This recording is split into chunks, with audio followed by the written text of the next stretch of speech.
Imagine this. You're in a high-stakes meeting and someone suddenly challenges your decision. Your heart races, emotions bubble up, and you feel a defensive response forming in your head. What you say and how you act in that one moment could do two things. Either reinforce your authority as a leader or completely derail your brand. And where your brand goes, your career goes. So which path would you choose? What if you were sitting in a meeting and all of a sudden you hear, Andrea, you're a fake. I have a hard time trusting you. You wear $2,000 worth of jewelry and we work from home and you're always smiling. Nobody is that happy all the time. Now swap your name for mine.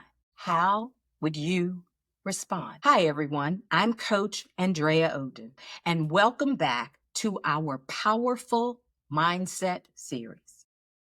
Inside the Air Tribe this month, it's all about mastering emotional control. As leaders, we can't afford to be reactive, emotional hurricanes. Leadership demands clarity, strength, and calm under pressure. But it also demands something else: personal responsibility. Let me be honest about some things. I've cried at work. I've cussed somebody out at work. Not proud of it, but it's true. I've been frustrated at work. I once talked an employee off the ledge when I was sure he was about to choke his supervisor to death. And 3 months later, we received a call from his mother that he had hung himself. And as a 20-year HR professional, there was a season where I'm not ashamed to admit I had a hammer in the top drawer of my desk. And I only had to pull it out twice. Now that I've got your attention, let's get one thing straight. I am in control of what I show to others. No matter the battle that's raging within, I don't get to blame my team, my boss, a peer, or anyone else for how I react in the moment. I decide what I reveal to the world. That discipline, that ownership separates leaders from everybody else. Over the next 30 minutes, I'll guide you through some practical strategies to take control of your emotions so they work for you and not against you. You will leave this session equipped to manage high-pressure moments with grace and inspire confidence wherever you go. By the end of our time together, you'll be armed with tools to not only help you handle emotional triggers, but transform them into powerful moments of leadership. Let's start with the big truth. Emotions aren't bad. They're part of being human. But as leaders, leaving your emotions unchecked can damage relationships, weaken confidence, and derail the execution of your vision. When your team senses that you're reactionary, they'll doubt your ability to guide them through uncertainty. And when people are afraid of your reaction, they either tell you things they think you can handle, or they stop telling you things at all. And just like I'm in control of my emotions, you are in control of your emotions. There's a virtue at play, and the virtue is self-discipline. Self-discipline isn't just a skill, it's your greatest virtue. Self discipline is being able to master yourself and your emotions. Because if you can't master yourself, you will never fully master anything else, no matter how talented you are or how hard you work. But here's the empowering part: you are capable of responding with intention, not impulse. A leader with emotional control is a leader who inspires trust. Now, how do we get there? I'm going to walk you through one strategy that can literally transform the way you respond under pressure. Before we dive into the technique, let me confess a little obsession.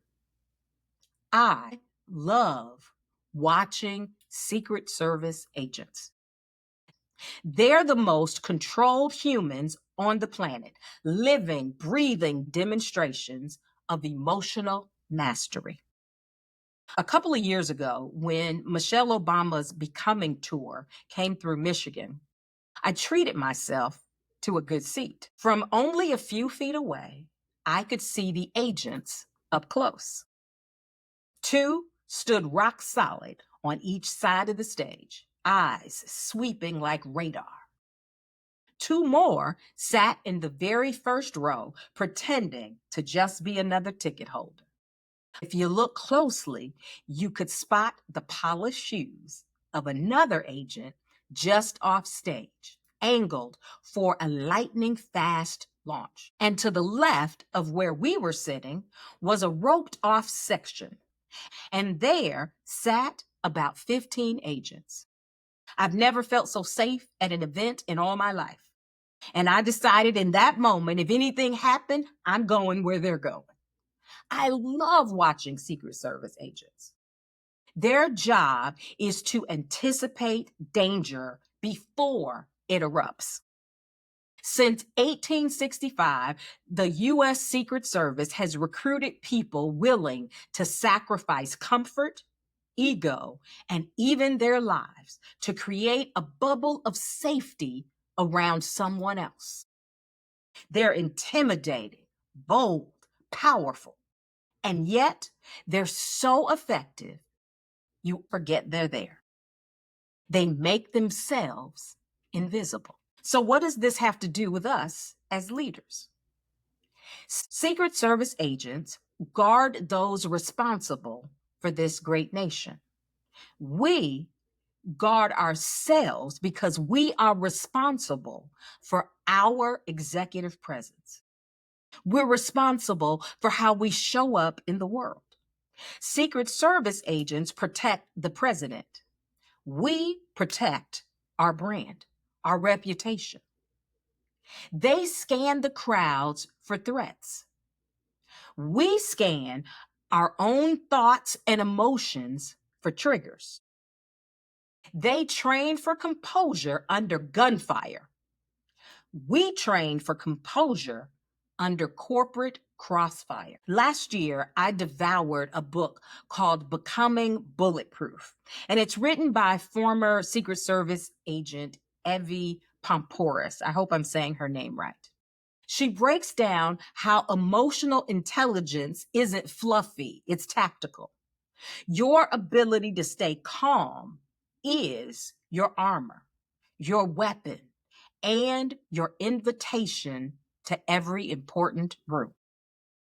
Tonight, I'm handing you a protocol drawn from the same mindset so that you can display Secret Service level poise, even when another leader fires verbal bullets your way. I want to share with you some tips to help you become better at managing your emotion. We're going to dig deep into the power of the pause. There's a saying, you can't protect what you don't know. When it comes to your leadership, you can't protect what you don't know about yourself. You have to know your own triggers. And you have to have a plan of action for how you will respond when you're triggered. I've studied emotional intelligence for years. As an HR professional, it became this really hot topic where everyone was talking emotional intelligence. But emotions are tricky. And the way to handle controlling your emotions starts with one thing: the pause. The way to turn off the trigger: pause. Your first response to anything that insults you, offends you, or triggers you is usually the wrong response. I talk for a living. So over the years, I've gotten really good at talking. And when it comes to insults, when it comes to people questioning my integrity or trying to assassinate my character, I've always been pretty good at, let's just say, putting people in their place. But I've learned as I've matured and gotten older over the years that my snappy response, that response to put somebody in their place, that comeback that felt so good in the moment has consequences. It was hurting. What? It was hurting my brand. When emotions take over, it's often because of the story we attach to what's happening. More often than not, that story is wrong. You are responsible for your triggers and no one else. I have conversations often with young adults, folks in their 20s. And the one thing I always tell them, because I think this generation gets it right when it comes to standing in your truth and sharing how you feel, they're great at that. But the one thing that I tell them is nobody is going to tiptoe around your triggers. You choose how you interpret what's happening. And it's not someone else's job to walk as if they're walking on minefields to keep from triggering you. When you shift from blaming others for your feelings to owning them yourself, you unlock massive leadership power. Let's go back to our earlier examples. You're in a high stakes meeting and someone challenges your decision. Now, that could be a subordinate, or it could be a peer, or it could be a higher ranking leader. All this will pull up some deep emotions. Either two things happen.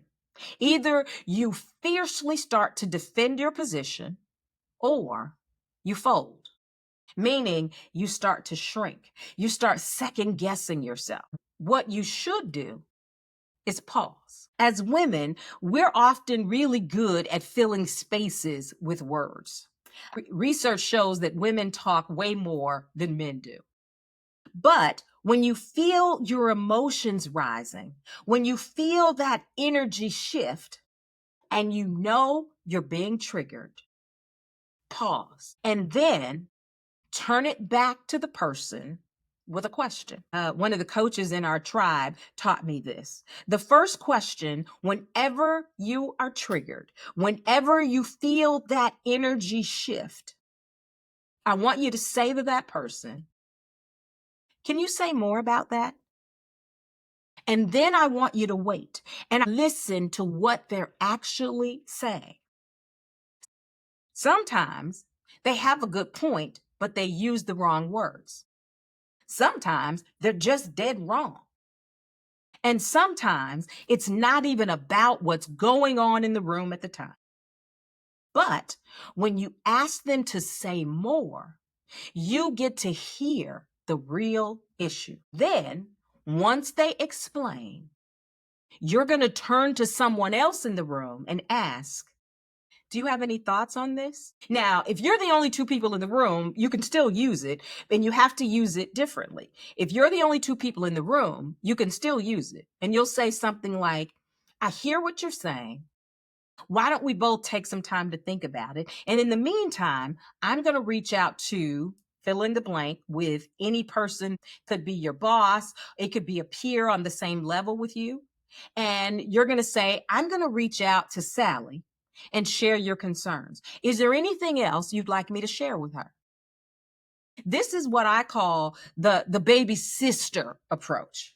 And I've used it my whole life because I'm the baby of my family. And I could always be counted on to say, I'm going to go ask mama. Whenever I thought anybody was wrong, including my dad, I would say, I'm going to go ask mom and let's see what she says. But it works well even in leadership. Pause and then ask. So, what about a character attack or something that comes way out of left field? I was in a meeting years ago with about 8 leaders. The title ranged from director to senior vice president. This was a really high ranking meeting. And I had been previously tasked with creating a process around performance management at the leadership level. And I was really proud of the work I'd done. I had worked hard and it was going great. Everybody loved the new process. In fact, this meeting started with me being congratulated and celebrated on doing such a great job on the project. What brought up this dreadful outburst was when a senior leader asked me if I would be willing to prepare a presentation on the process and share it in a upcoming all leader meeting. Then all of a sudden, I hear, Andrea, you're a fake. I have a hard time trusting you. You wear $2,000 worth of jewelry and we work from home and you're always smiling. Nobody's that happy all the time. Now, let me preface this by saying I am smiling pretty much all the time. And I love some good jewelry. So there was some truth to what was being said in the room. But the other thing that you should know about me is that I am from the west side of Chicago and I could get down if I need to. The old me, she would have went in. If this had happened 10 years earlier, I couldn't have been responsible for that next move. But like you, I've grown. So you know what I did? Tip number 2 is what I like to call pause and parrot. Yes, the bird parrot. A parrot is a special bird, and they're special because of their ability to mimic sounds, including human speech. But interestingly enough, they have 2 toes pointing backwards and 2 toes pointing forward. The next tip for controlling your emotion is to learn to point backwards and point forwards. When I heard these comments, I was shocked. I was instantly angry, but I paused. I paused for a full 10 seconds. I paused right up until the time where I thought somebody else was going to say something. And then I jumped in and said very calmly, I am a fake. You have a hard time trusting me because I wear jewelry. I'm sorry, because I wear $2,000 worth of jewelry and I'm always smiling. Is that correct? Now she's stuck. So she goes into this little explanation and tries to reel it back in. But then I turned to the senior leader who was offering me the opportunity and I said, I'm sorry, Janice. Please continue. Now, in that moment, I could have clapped back and I could have went in. But 2 things were at war. My brand was at war with her brand. And I'll be dang gone if my brand isn't going to win the war. You have to understand the big picture. I've seen people lose their job because they get into a shouting match in a meeting. I never found myself in another meeting with that leader ever again. You can take that any way you want to. Now, I can hear somebody way in the back saying, Andrea, I'm not the clap back kind of person. I don't clap back. I get emotional. Tears start flowing and I can't stop it. Therapist taught me this. Our triggers are emotional responses from the past. It's a trigger because once the trigger is pulled, there's an automatic response that happens. Our triggers stem from past experiences. These experiences are often traumatic, and they left us feeling hurt, abused, betrayed. And as we learned last week, our brain stores information. So when the trigger hits our brain starts firing warning shots. Our brain goes back in the vault to see if we've ever experienced this and tells us what emotion goes with it. So our triggers are really us replaying a past wound. We respond the same way every time because the brain is that smart. But the brain can only work with what's in there. The next tip is what I call pause and exit. Here's the deal. Tears are a natural part of life. Everybody cries. Everybody cries when they're hit hard enough in the right spot. The challenge is when your emotions control your leadership. If your tears are uncontrollable, and what I mean by this is if you are falling apart crying anytime someone challenges you or questions you, or you're hurt to the point of tears by things other people say or other people do, you've got to learn to control it. Now, this isn't just about women. I know people say that we're these emotional creatures, but as an HR professional, I've been in many conversations and watched grown men fall to pieces in tears. This isn't about being a woman, it's about mindset. When it comes to a powerful mindset, you have to learn to control your emotions. You cannot allow someone else to have that much control over you. It's the same thing with people who are easily offended. One of the things I learned from the book, Becoming Bulletproof, really stuck with me. And it says that if you are easily offended, you're also easily manipulated. Why? Because somebody else has the power to control you. And if they want to tick you off or send you spiraling, they just have to offend you. It's the same thing with crying. If other people can make you cry to the point where you can't lead in that moment, you are easily manipulated.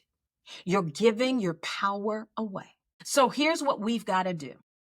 If you are a crier, if you are easily offended, it's time to take your power back. We're still talking about the power of the pause. So first and foremost, I want you to pause right now and decide that you are going to stop allowing your emotions to control you.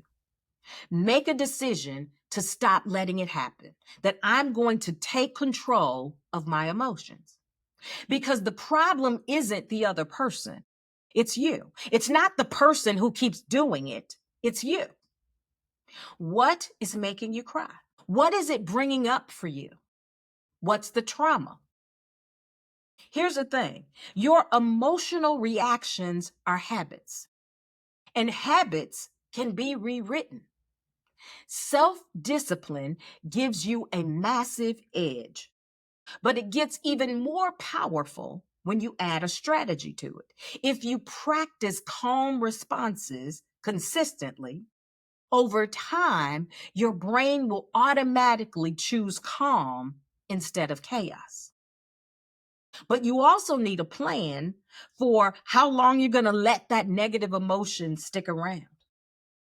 Set an expiration date for your emotional hardships. Don't let one tough moment suck hours or days from your life. Decide how long you're going to let it take up space and move forward stronger. Starting today, make a decision that you are going to control your emotions. For years, I struggled with firing people, and not a good trait for an HR person. And let me share with you, in case you don't know, companies don't teach HR people how to do this. School doesn't teach you how to fire people. I wasn't good at it. My best friend wasn't good at it. And I once fired a man, and he came back to work the next day, brought me flowers. He didn't even know he was fired. So I wasn't good at it, and I couldn't teach it to my team until I learned it. So I had to learn. And how I learned, I read books. I studied people being fired. I sat in with other HR professionals.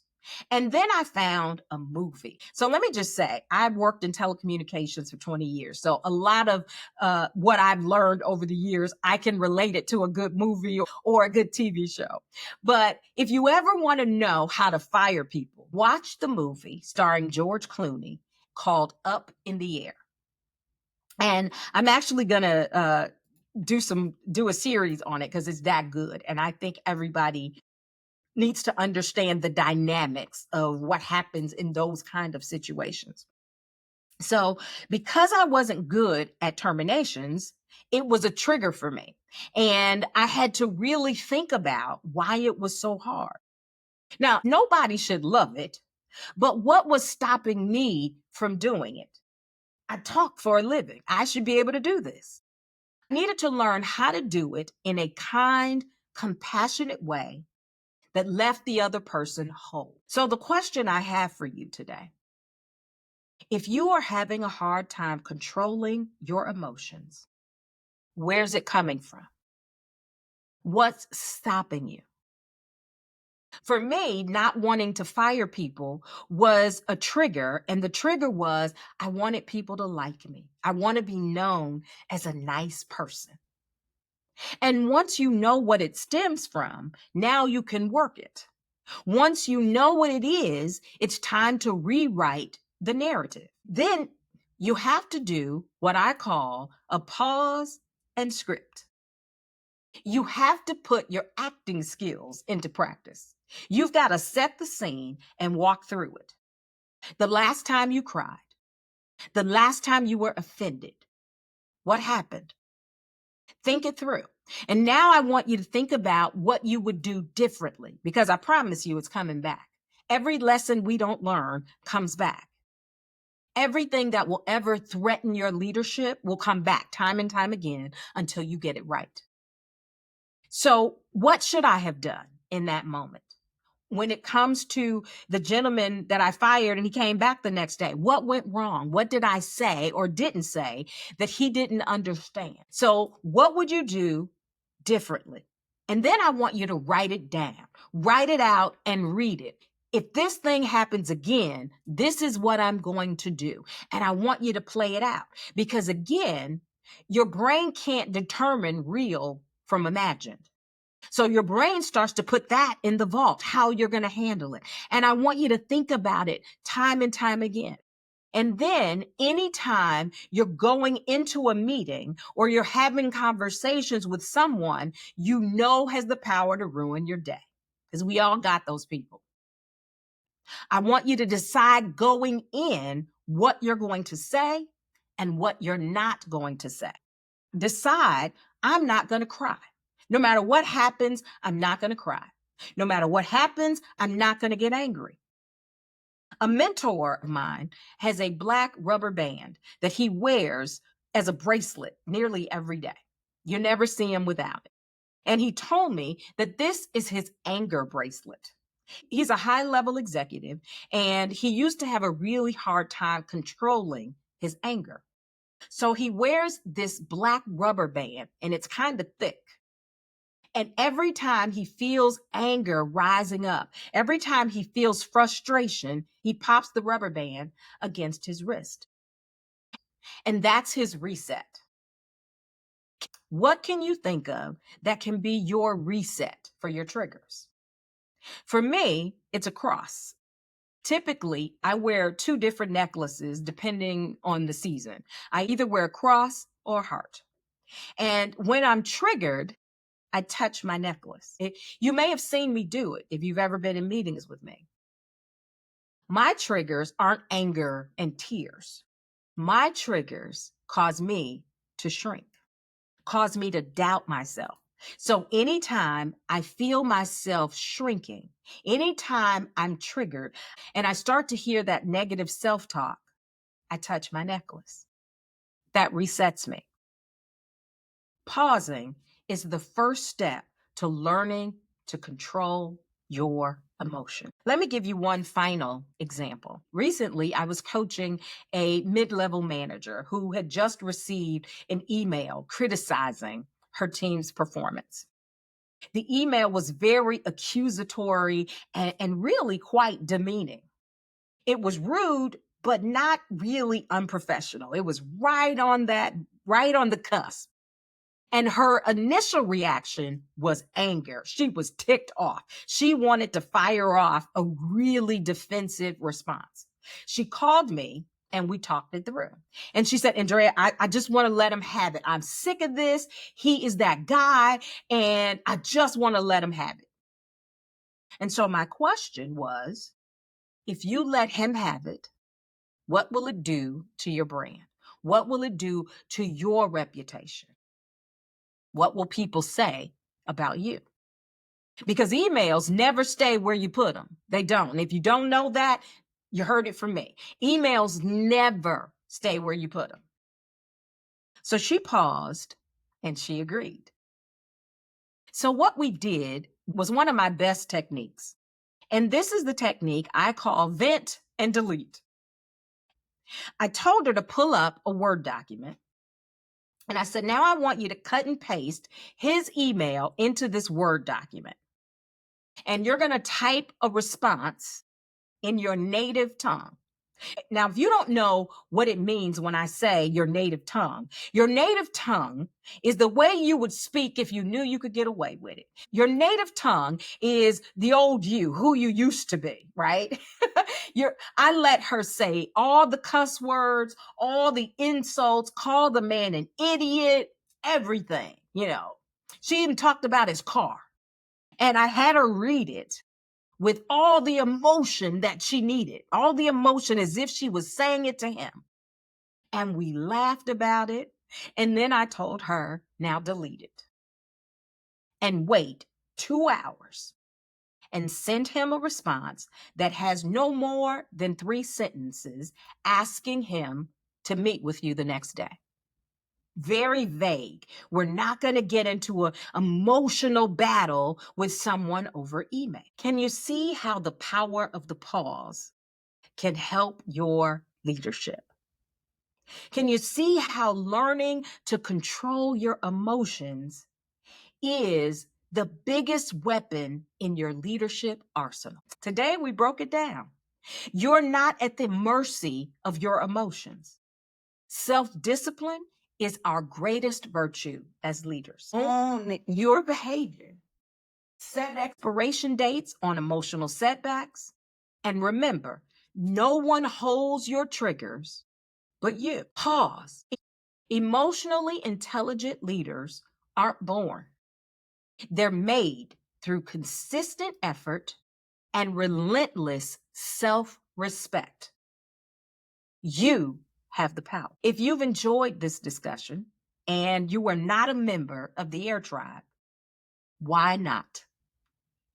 We host trainings like these on a regular basis. Joining the Air Tribe is absolutely free, and we have some powerhouse women at every level.